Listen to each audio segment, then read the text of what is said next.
এখন যে পঞ্চপল্লীর ইস্যু বলেন, ট্রান্সজেন্ডারবাদ বলেন, বান্দর তত্ত্ব বলেন, আরও আসবে, আগামীতে আসবে। কারণ আল্লাহ রসুল সাল্লাল্লাহু আলাইহি ওয়াসাল্লাম যেমন ফিতনার হাদিসের মধ্যে বলেছেন যে কিয়ামতের আগের হালত এমন হবে, তসবির রশি ছিঁড়ে গেলে দানাগুলো যেমন একের পর এক গড়িয়ে পড়তে থাকে, সে জামানার ফিতনাগুলো এমন হবে। তো এখনও চূড়ান্ত হালত যদি আসে নাই, কিন্তু ইতিমধ্যে বাংলাদেশের পরিস্থিতিও সেদিকে আগাচ্ছে। আপনি কোনো একটা নিয়ে প্রতিবাদ করে কামেল গন্তব্যে পূর্ণাঙ্গভাবে পৌঁছতে পারবেন না। এর আগে দেখবেন আরেক সমস্যা এসে হাজির হয়েছে। পঞ্চপল্লী নিয়ে প্রতিবাদ করতে করতে আরও কত ইস্যু একসঙ্গে দাঁড়িয়ে গেল। ঢাকা ভার্সিটিতে ইস্তেসকার নামাজের অনুমতি দেয় নাই, অথচ শিখরা তরবারি উঁচিয়ে উঁচিয়ে শোডাউন ঠিকই করতে পেরেছে। তো শিখরা তরবারি উঁচিয়ে শোডাউন করবে, এতে সমস্যা হবে না, উগ্রবাদ পাবে না, সাম্প্রদায়িকতা পাবে না, মৌলবাদ পাবে না। অথচ ছাত্ররা সলাতুল ইস্তেসকা পড়বে, কয় মিনিটে লাগবে? 5 মিনিট, 10 মিনিট, 15 মিনিট, কি এমন সমস্যা হবে? এখানে তরবারিও থাকবে না, পিস্তলও থাকবে না, কিন্তু এই অনুমতিও দেয় নাই, এই অধিকারটাও কেড়ে নিয়েছে। তো ঢাকা ভার্সিটি কি কোনো পায়খানার জায়গা নাকি, কোনো বাথরুম নাকি, যে নামাজ পড়তে চাইলে পাক জায়গায় পড়তে হয়, না পাক জায়গায় পড়া যায় না? ওরা কি নিজেদেরকে বাথরুম মনে করে নাকি যে ও জায়গায় নামাজ পড়তে দিবে না, তবে শয়তানে ঠিকই করতে দিবে? এই জুলুম তো কিছুতেই মেনে নেওয়া যায় না। এর মধ্যে চট্টগ্রামে চক্ষু হসপিটাল আইন জারি করে দিল, মেয়েরা নিজেদের চেহারা ঢাকতে পারবে না, চোখ ঢাকতে পারবে না, নিকাব পড়তে পারবে না। আবার আরেক দিক দিয়ে ওই, আমি নাম বলবো না, কিছু পাবলিক ফিগারের ব্যাপারে জারি করে দেওয়া হলো এই দুর্নীতি, ওই সমস্যা, কিডনি বিক্রি করে, অঙ্গ প্রত্যঙ্গ বিক্রি করে, এই করে সেই করে, মানে একটা না একটা শয়তানি যেন জারি রাখতেই হবে। এমনকি মাওলানা মামুনুল হক সাহেবের ব্যাপারে কিছু বলদ লেখালেখি শুরু করে দিল, হুজুরের সব মামলার জামিন হয়ে গিয়েছে, হুজুরের আর বের হতে কোনো বাধা নাই, এই কালকে পরশুর মধ্যে বের হয়ে যাবে। আজব তামাশা, এসব গুজব ছড়ায়টাকে? আরে সব মামলায় জামিন হয়েছে তোমারে বলেছেটাকে? এখনও তো হাটহাজারির একটা মামলা বাকি আছে। তার মানে আমার কেন জানি মনে হয় যে একটা ইস্যু নিয়ে যেহেতু দেশ গরম হয়েছে, এখন গুজব ছড়িয়ে হোক বাস্তবে হোক, নজর আরেক দিকে ঘোরাতে হবেই হবে।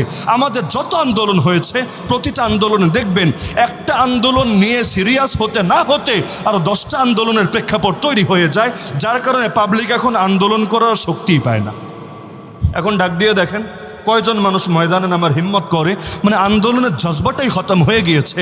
কারণ সমস্যা যখন মাত্রাতিরিক্ত বেড়ে যায়, হৃদয়ের জজবা কমে যায়। আমরা ছোটবেলায় দেখতাম যখন আমেরিকা আক্রমণ করলো ইরাকের উপর, আফগানিস্তানের উপর, আরও বিভিন্ন দুর্ঘটনা ঘটলো, গোটা মুসলিম বিশ্ব একসঙ্গে গর্জে উঠলো, বুশের কুশপুত্তলিকা দাহ করলো, আরও কত প্রতিবাদ প্রতিরোধ হলো। আর এখন যখন পত্রিকায় পড়েন, ডেইলি পড়েন, অমুক দেশে এতজন মুসলমান মরেছে, তমুক দেশে এতজন নারী ধর্ষিতা হয়েছে, অমুক দেশে এতটা শিশুকে মারা হয়েছে, ওই রকম অন্তরে ফিলিংসে আসে না। আসবে কিভাবে? কারণ মুসলমান মরবে, ধর্ষিতা হবে, মায়ের খাবে, গুলি খাবে, আহত হবে, পঙ্গু হবে, জেলে যাবে, এগুলো একেবারে গা সওয়া হয়ে গিয়েছে।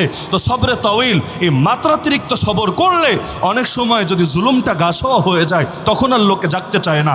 আজকে বাংলাদেশে কোনো হুজুর যদি জাগরণের কথা বলে, এই মুসলিম জাতি তাকে ভুল বুঝে, তার বিরুদ্ধে অবস্থান নেয়। কেন জানেন? সেই 1757 থেকে এই 2024 পর্যন্ত গোলামি করতে করতে করতে করতে গোলামি রক্তে রক্তে রন্ধে রন্ধে মিশে গেছে।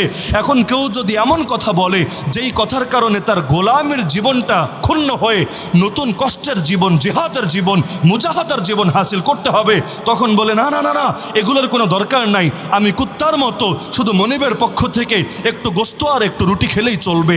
এই যে গোলামি করতে করতে এখন গোলামির বাইরে কিছু ভাবতে পারে না, এর চাইতে একটা জাতির জন্য অবক্ষয় আর অধপতন কিছু হতেই পারে না। তো সুতরাং আমাদেরকে মৌলিক কিছু বিষয়ে ঐক্যবদ্ধ হতে হবে।